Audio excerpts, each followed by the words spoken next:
ময়নায় বিজেপির বুথ সভাপতি বিজয় কৃষ্ণ ভূঁইয়ার খুনের ঘটনায় আরও এক তৃণমূল কর্মীকে গ্রেফতার করল এনআইএ। ধৃত শুভেন্দু ভৌমিককে নিয়ে আসা হয়েছে কলকাতায়। নিহত বিজেপি নেতার পরিবারের দাবি, খুনের ঘটনায় ওতপ্রোতভাবে জড়িয়েছিলেন ধৃত তৃণমূল কর্মী। নিহতের পরিবার তাঁর বিরুদ্ধে অভিযোগও করেছিল। 2023 সালের 1 মে ময়নার বাগচায় বিজেপির 234 নম্বর বুথের সভাপতি বিজয় কৃষ্ণ ভূঁইয়াকে অপহরণ করে খুনের অভিযোগ ওঠে। গভীর রাতে বাড়ি থেকে বেশ কিছুটা দূরে বিজেপি নেতার দেহ উদ্ধার হয়। হাইকোর্টের নির্দেশে বিজয় কৃষ্ণ ভূঁইয়ার খুনের তদন্ত করছে এনআইএ।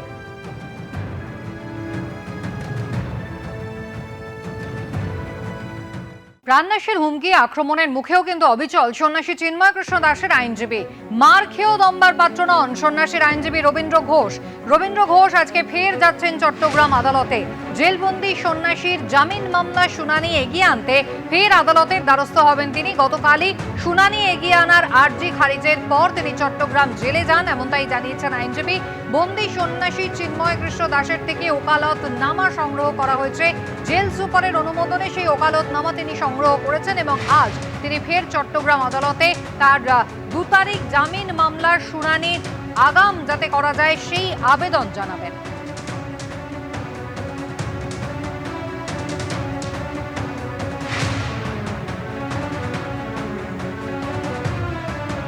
গতকালই কিভাবে একেবারে আক্রমণের মুখে তাকে পড়তে হয়েছিল সে কথা জানিয়েছিলেন রবীন্দ্র ঘোষ। আর আজ তিনি বলছেন, মুসলমানদের সমস্যা হলেও তিনি একইভাবে এগিয়ে আসতেন। 10টা এমন মামলায় তিনি লড়েছেন যেখানে ক্ষতিগ্রস্ত হয়েছিলেন মুসলমান ধর্মাবলম্বীরা। 71-এ দেশ স্বাধীন করেছিলেন, তাই সংহতি তুলে ধরতে চান তিনি। আজকে যদি এটা মুসলমানদের সমস্যা হতো, আমি কিন্তু এগিয়ে আসতাম।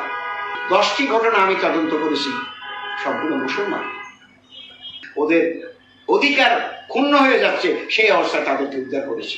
1-2টা ঘটনা নয়, রাজশাহী, দিনাজপুর, রংপুর, নীলফামারী, ঠাকুরগাঁও, কক্সবাজার এবং আরো অনেক ডিস্ট্রিক্টে করেছি। এটা আমাদের মনের থেকে করি। মানুষের অধিকারের প্রশ্নে আমরা সর্ব জায়গায় বিচরণ করি।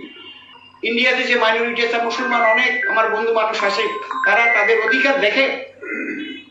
আমরাও এখানে যারা হিন্দু, আদিবাসী, বুদ্ধিস্ট, খ্রিস্টান বাস করে, তাদের জন্য আমরা সেই অধিকারের চেষ্টা করি, অধিকার প্রতিষ্ঠার চেষ্টা করি।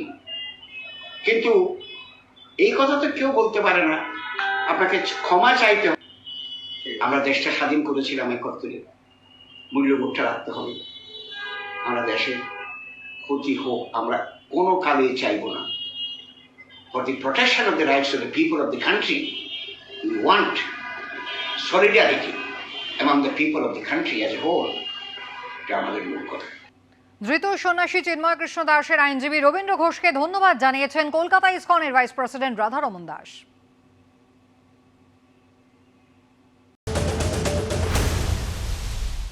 তো রবীন্দ্র ঘোষকে আমি ধন্যবাদ জানাই যে এত অপোজিশন, এত রিস্ক নিয়েও উনি ওনার হয়ে ওখানে লড়ার জন্য কোর্টে উনি উপস্থিত হয়েছেন। আমরা এটাই আশা করব কি ওনাকে ওখানকার গভর্নমেন্ট সুরক্ষা প্রদান করবে।